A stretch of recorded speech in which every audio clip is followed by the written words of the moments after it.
So firstly, freedom of speech is a right, and it's fundamental in Canada. The following are my opinions. Like them or not, I don't care. We don't really know a lot of Luka Magnotta's known residences, since he kept them all so private, and in other people's names. Registering his residences in other people's names was very intelligent, because it kept all of the unstable stalkers away.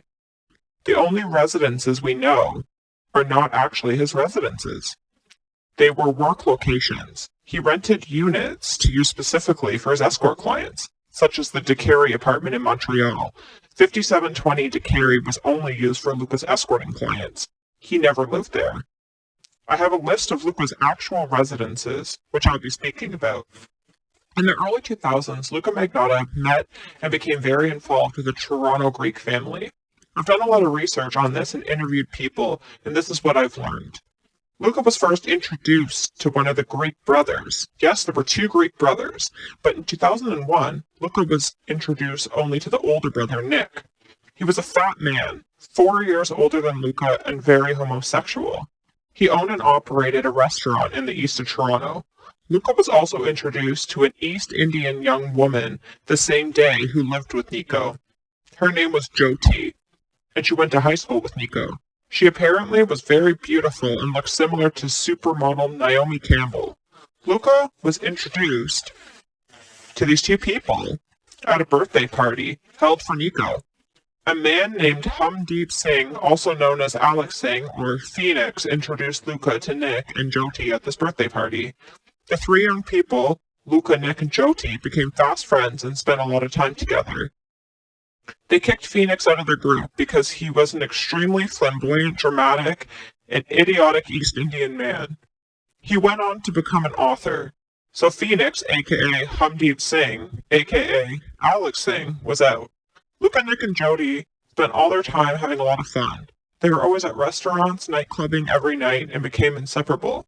Luka was living by himself at an upscale townhome in the Bayview Village area of Toronto when Nick and Jyoti invited him to live with them at the Toronto Leaside Towers, 95 Thorncliffe Park Drive, a luxury high-rise. This is all confirmed with a driver's license, utility, and other records. Luka had a lot of very fond memories, going to the Greek restaurants nightly and being totally immersed in the Greek life. Here is where the story takes a negative turn. Nick had a younger brother named Tony, who was also a fatter young man. Tony, in my opinion, was extremely jealous of his older brother Nick and Nick's two friends, Luka and Jyoti. So Tony invited himself to the condo and began living there after his father was involved in an accident on his way home from the casino. Tony and his mother moved into the condo, and Nick, Luka, and Jyoti seemed very unhappy. I've learned Luka found it intrusive and never wanted to live there. Multiple police reports were filed and are all available showing how violent that household became. The police were called multiple times. It's unclear if Luka encountered Bruce McArthur, the Toronto serial killer, while living at the Leaside Towers. I haven't seen any known meetings. Tony used to date an older woman by the name of Gina, and she was very rich.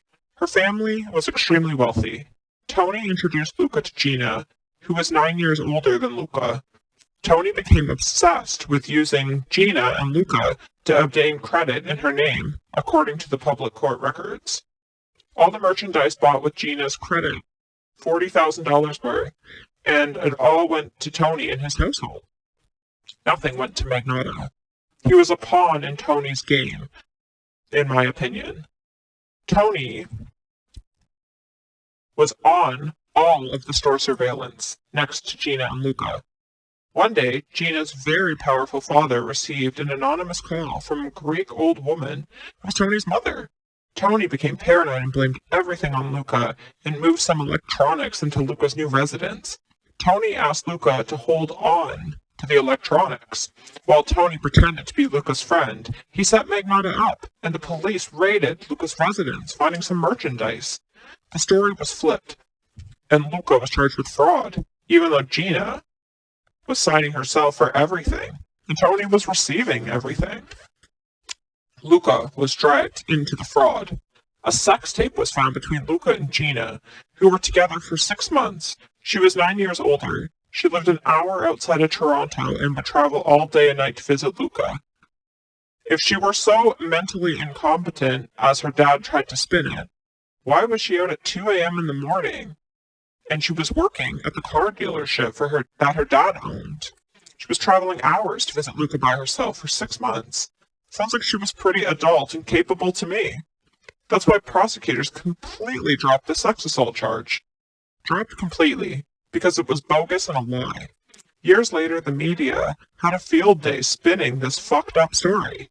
Tony was also charged, but blamed everything on Luka, and the two went to court on charges of fraud. Luka and Tony never spoke again after this. It's obvious to me, after interviewing multiple people, that Luka should have never been charged.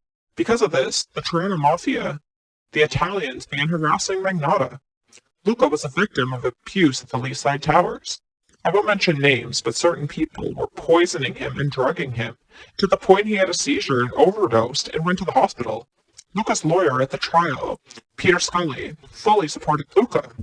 In 2012, when Luka became world famous, Peter Scully threw Magnotta under the bus and sold Magnotta out and went on media tours. In my opinion, Peter Scully is a scumbag. The media lied atrociously about Luka Magnotta. They spun this story to fit their evil Magnotta narrative. Luka was framed for fraud. Luka also never spoke again to this Greek family.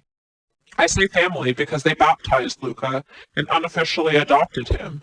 Luka was baptized in the Greek Orthodox Church. Luka enjoyed the Leaside Towers, but regrets getting involved with such despicable people. Such fake, insincere people. A lot of pictures and videos exist, and I won't release these. This entire podcast is my opinion and my point of view. If you don't like it, too bad. If you enjoyed it, please share, like, and comment. Thank you, everyone. Luka was definitely framed.